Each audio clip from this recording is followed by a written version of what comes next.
Well, hey, what is up, everyone? Welcome to the Amazing Seller Podcast. This is a bonus episode, and I'm actually in the car right now, and I'm not even sure if this is going to sound good. So if you're listening to this, that means it sounded good enough to actually publish. I wanted to do this for a couple different reasons. One, I wanted to test out this new mic that I'm using for doing things like this, car casts, or I'm actually going to an event coming up that we're going to be actually doing a little bit of a meetup, but I'm going to Podcast Movement 2015 in Texas, and I decided to let people know that are in that area if they wanted to kind of, hook up and hang out one of those nights, which is going to be Saturday night. I believe that's August 1st at 10 o'clock p.m. That will be at the Whiskey and Rye in the Omni Hotel in Fort Worth, Texas. So that's kind of why I'm doing this too. So I wanted to test out the mic because I plan on bringing the mic with me and doing maybe like a round table with some of the other people that are attending. I've got, some of the ones you may already know is Danny Brewer, who I've interviewed on the show. He's coming and he's going to hang out with me for that weekend, which is going to be awesome. And also Chris Schaefer, who you guys probably know. He's always attending my workshops, helping me with the workshops, that is, answering the live Q&A and all that stuff. And he's also helping out with my private label classroom.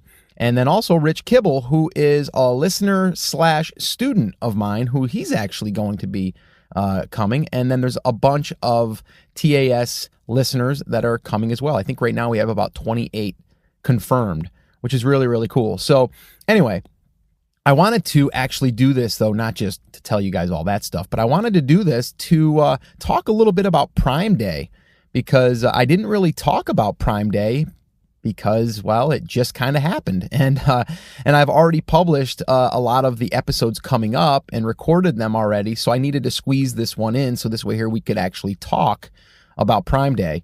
And for those of you that don't know about Prime Day, I'm going to tell you about Prime Day and kind of what it was. Actually, it was the very first time that they offered this type of service, and what it was is it was a day that I'm sorry here, guys. I'm getting a little off track here. This is harder to do in the car because I'm sitting at a school waiting for my son who's at basketball practice, and there's people all around me, kind of thing. People on the football field, and a little distracting, actually, but I'm going to try to stay focused here. Okay, so Prime Day is basically like their version of like a Black Friday, where there was like all of these like really, really good deals, and they were promoting it. And I even posted on the Facebook page like on a Saturday, I think it was, and I was sitting there and my daughter was watching like SpongeBob or something. And then in between commercials, there was just like all of these advertisements for Prime Day. And I was just like, man, this is going to be huge because they're spending so much money on advertising. Everyone knows about it. So everyone's going to be there for these lightning deals and these deals that are going to be only offered on this specific day. Again, that element of scarcity, which works really, really well in marketing. And it was true scarcity. It was like Black Friday. Like Black Friday has turned into, the day before Black Friday sales, and then, a couple hours before Black Friday, and then, this offer is only available for 2 hours and all that stuff. So it clearly works. But I wanted to kind of give you my results, some of the people that I know in this business that I've become friends with, them sharing their results, and just, I guess, bringing attention to that, man, oh man, this Amazon thing is no joke. I mean, it is just crazy, the amounts of traffic that's there and the power that they have behind it. And to me, it's only going to get better and bigger. I mean, look at Amazon Prime now. I mean, Amazon Prime, once you become a member, you get free shipping, but you get so much more. Like, you can watch free videos, or you can buy videos through your Prime account. You can get free books, or you can buy books through your Prime account. So it's just their way of really making it so you're always connected through Amazon, whether it's watching TV, whether it's buying books, whether it's buying product, any of that stuff. So they're just clearly finding ways to get our credit card on file is really what they're doing. And by doing this, I mean the amounts of traffic that are there are just insane. So really what my whole thing was is, I'm just going to let things kind of ride. I'm going to let that day, I'm going to just see what happens. I'm not going to adjust my price. I'm not going to run any special. I'm not going to do any of that stuff. I just want to see what happens. Now, let me just back up a little bit. If you were invited to join in on the specials, then Amazon would feature you in their specials of the day for that day. But you had to be invited, and you had to be invited, I believe it was up to 3 months before this day. And the reason is because they need to make sure that you're going to follow the guidelines, you're going to give a good enough, discount and all of that stuff. So, here's kind of how it worked. You would get contacted, and then you would have to tell them the deal and the inventory that you would have available. And then from there, you would go ahead and submit back to them what you were willing to give off. And then you would get something back that would say yes or no. We've accepted you or we've not accepted you. Now, I know 2 people personally. One was accepted and one was not accepted. And the reason why the one wasn't accepted, we believe, is because his discount wasn't big enough. And I'm not quite sure what he was giving off, but it just wasn't enough for them. It might have been 25% or something, or 30%. It just wasn't enough for them to think it was a good enough deal. Now, the other friend of mine that did get accepted, he did like 50% off. And they said, sure, let's have you. Now, with that being said, you also have to meet these other guidelines, which one of them, which is really important, is that you have to agree to lock your price, that it will not go down. You will not run any sales during the next 90 days because they don't want people or, people coming to these special days. They don't want you to think that, they just ran this special, but they jacked their price and now they're saying they're taking 50% off. So they want to make it legit, and they want to make you, the seller, abide by that. Now, that doesn't mean you can't raise your price during that. I think that you could do that. Like if you were running out of inventory and you wanted to raise your price, or if you wanted to test a higher price and then bring it back to your base price, you just can't dip below that. And again, I'm not 100% sure of that, but I'm pretty sure that is the deal. And I understand that because they just don't want you, I guess, making it less expensive during that 90 days so someone could go back and kind of see that and then say, they just jacked their price and now they're giving us a deal. Now, let me just give you some numbers. Again, I didn't do anything. I seen some people, which this again, guys, is against terms of service. And those of you that are doing it, it's risky. You can do it. You may get away with it. You may not. You might get your listing delisted, and it might take a week, 2 weeks, a month to get it, reinstated, any of that stuff. So you need to really be careful with that. Now, the one thing that I'm talking about is you may have even seen this, like, Prime Day special, right? In quotes or something. And they'll put that right in their title. Now, Amazon has clearly said that their title, they only want to be about the product. Okay. They don't even want like all of this other garbage that people are putting in there, like lifetime warranty, guarantee, any of that stuff. They don't want any of that. They just want the details of the product. That's it. And that's why they've even just updated the terms on that, where most categories, they're only allowing up to 200 characters. I know some categories, it's only 100 characters. So I didn't do any of that stuff, and I don't believe in doing any of that stuff. But I see a lot of people doing it, and I'm just telling you that it will catch up to you, and then you're going to be bummed because how many sales are you going to lose out on if you did that, because now you're shut down for, a period of time. Now, that's totally up to, whomever. The same thing with your images.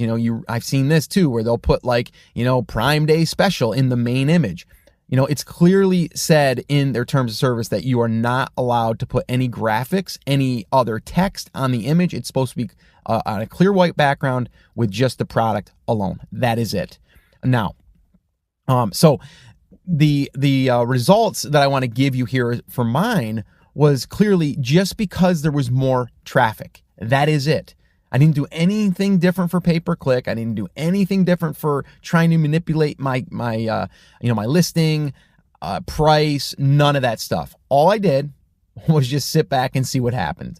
And it was clearly going to be a big day because I think I started off the day, which I normally right around, I'd say 9 o'clock in the morning, I might have 7 to 10 sales, maybe on a good day. On a so-so day, it might be only like 5 sales. But at that time, I think I had like 25 or 30 sales. So it was clearly going to be a pretty good day.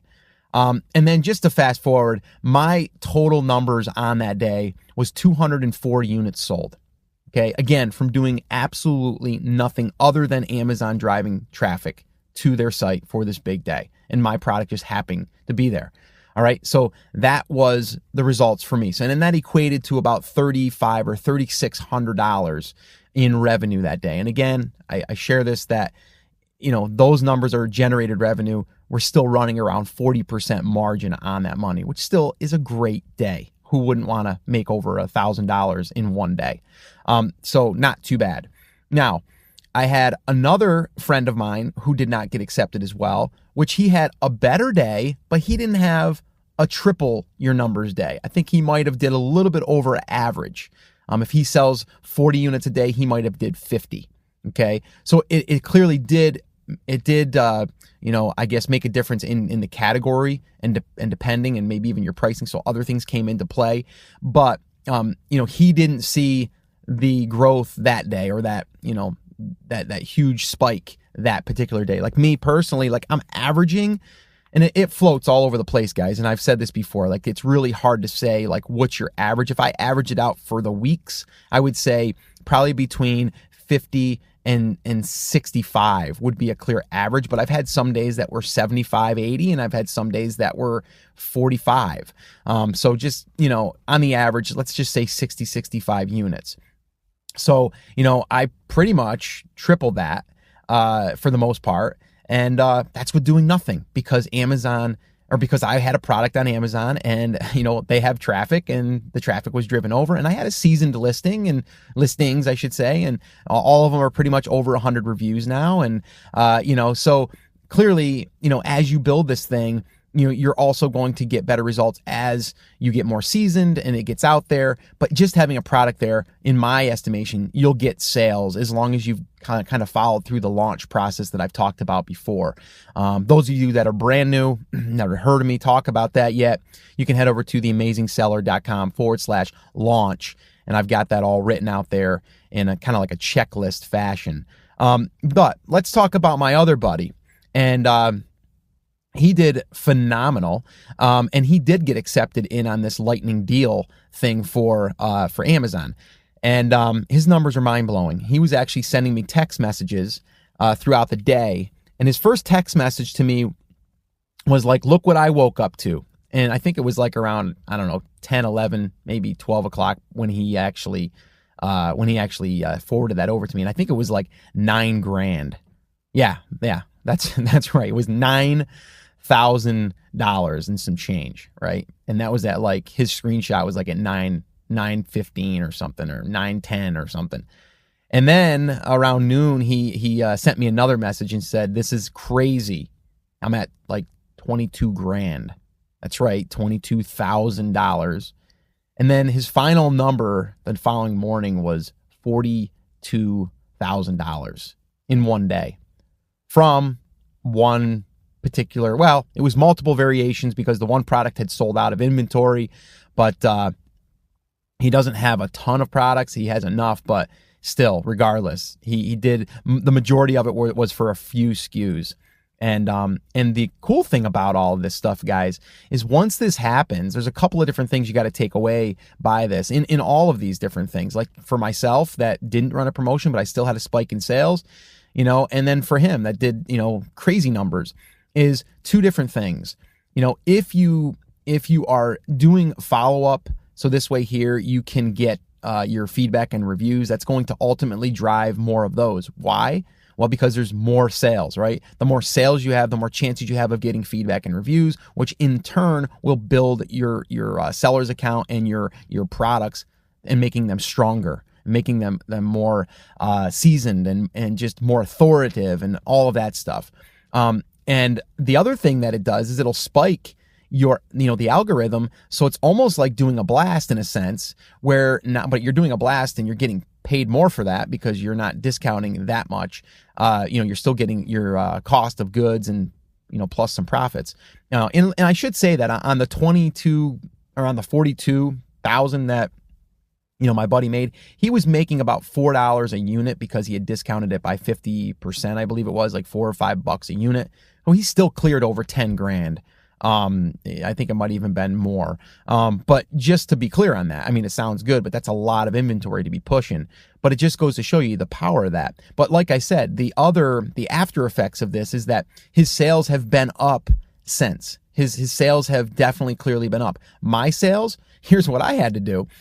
Because of a little inventory hiccup that I had, I reached out to my supplier and I said, I'm ready to order my next batch. And they said, oh, we just had someone come in and they're in ahead of you now in the manufacturing line. It's going to be, about 30 days to get your order rather than it usually takes about 20 days.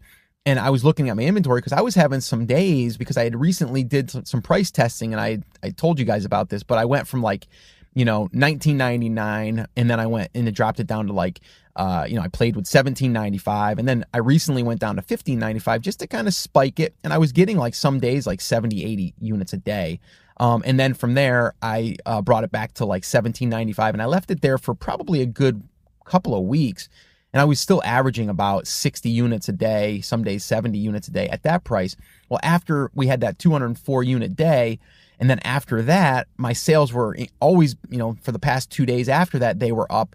So, and then I found out about the inventory. So now what I've done is I've raised the price a lot higher than I've charged before. Not as high as the $19.95, because that number right now, because of this time of year, is not really the number that I'm going to be able to go for. I really need to go for more like an $18.99 or something like that. And that's really where I'm at. And I thought that was going to slow down sales, which it has, but I'm still right around 55 sales a day. And right now, if I map out my inventory, I'll probably only have enough for about 30 days. So again, I'm pushing the price up. I'm kind of pulling back on the pay-per-click a little bit. So this way here, I can go ahead and try to manage that inventory on that one SKU. So again, it's a good problem to have, but I don't want to run out of inventory. I have to say I haven't run out of inventory yet on any of the products, but I do know people that have, and it's still, it's okay as long as you can kind of, play with your price if you've got enough margin and all of that stuff. Actually, Rich Kibble, which you guys have heard me talk about before, he's one of my students, but also a longtime listener. And he started with nothing, launched his product. He's averaging over 40 units a day now. And he ran out of inventory for 2 weeks. And then when he got his inventory back, it was a matter of a couple days. And he was back up and running just by running pay-per-click. And I think he even reduced his price a little bit, and then he bumped it back. But he was really increasing his price when he was starting to run out of inventory, and it wasn't making that much of a difference. And it really depends on the market. But just to kind of go back to the point that, Amazon is a powerhouse. And we need to understand that if we get our products in there, they will do the heavy lifting, they will do the marketing, they will do that type of stuff for us, and we can use their pay-per-click engine, which I think is so powerful and so underutilized. And I just think that if we understand that, we can take advantage of that. And that's not to say that once you get up and running that you shouldn't be thinking of your external channel. I do think that. And I just recently did an interview with a gentleman who's going to talk to us about that, actually, about building an external e-commerce site, because I do think that that's important moving down the line, just not right now, depending on where you are. But really, I just wanted to record this to kind of give you, I guess, the play-by-play for Prime Day, through my eyes and kind of through my business and, a few of my friends, and just to let you know that, these numbers are real and they're happening. And, it really, I get a lot of people, that they're just on the fence of what to do, what product should I pick, and, when should I start, and how much money do I need to get started? And the bottom line is just get started. And I've said this before, take action, you get results. It's the way it works. It's just the way it works. And I can sit here and harp on that like I have time and time again. I'm not going to anymore because you guys know where I stand on that. But, you need to get some products in there, and you're going to learn a lot. You'll probably make some sales. It might not be what you expected as far as maybe what you were shooting for, but you'll learn, and then you'll pivot and you'll move, to the next product, hopefully, and then go ahead and try to make that product a winner, maybe the 10 by 10 by 1, which I talk about. And for those of you that don't know what that is, that's what I talk about a lot now, which is really $10 profit per item, 10 units sold per day, 1 unit. That equals $100 profit for the day. And that's really what I'm going after now. more so, not saying that I wouldn't want to get more. And I do believe if you do start in that mindset that once you release other supporting products, then that 10 product or that 10 unit product that's selling per day will probably jump, because now you're going to be seen by this product was frequently bought with this product and so on, because again, Amazon does the heavy lifting for you. All right, this is kind of different here. I'm literally looking at a football field. I'm in a parking lot of a high school that my son is in, doing a morning workout for basketball. And again, guys, this is why I do what I do, because I can sit here in a parking lot drinking my, I've got a coffee here, and I'm sitting in the car. Normally I'm listening to a podcast. Today I took a break because I wanted to record this. I wanted to test this. And if this is being listened to, if you're hearing this, then that means that it was all good, or good enough to do this. And you know what? If you want me to do more of these, let me know. Leave it in the comments of this particular of this podcast. Actually, you know what I will do? I will do a special link for this, because I haven't done that before. Actually, I'll go ahead and I'll create a link. Let's call it theamazingseller.com/bonus2. So again, that's theamazingseller.com/bonus2. And go ahead and leave me a comment there, or go to the Facebook page if you want. Let me know if you like this, if you like this style with the car cast, as we'll call it, or maybe it'll be the plane cast. I am going to be taking the flight to Texas. Who knows? Maybe I'll fire this thing up, or maybe in the airport or something. But yeah, I'm really looking forward to that. And if this thing comes out okay, then I plan on doing some episodes while I'm in Texas, and actually maybe do some roundtable discussions and stuff, which I think will be really, really fun. So yeah, let me know what you think. And for those of you that have came aboard here, or finally found the podcast, or has been referred by a friend or whatever, thanks for joining us. This is a little different. If you listen to the other ones, you'll see that the audio quality is probably a little bit better, and they're a little bit more structured. And again, if you're brand new and you needed help getting started, you can always head over to theamazingseller.com/start, or you can attend one of my live workshops, which can be found at theamazingseller.com/workshop. And I do them basically one a week right now. I'm doing a live workshop where I teach my 5 phases to picking a product, launching a product, and promoting a product. And I also answer some live Q&A at the end. So if you want to attend one of those, you can head over there and check out the next available date. And really love to have you on that. So yeah, that's pretty much going to wrap it up. Once again, thank you so much. Again, this is a little different. And hey, I'll talk to you on the next episode. Take care, everyone. Oh, and remember, I'm here for you. I'm rooting for you. I believe in you. I know you can make this happen, but you have to take action. All right, that's it. Take care. Talk to you later.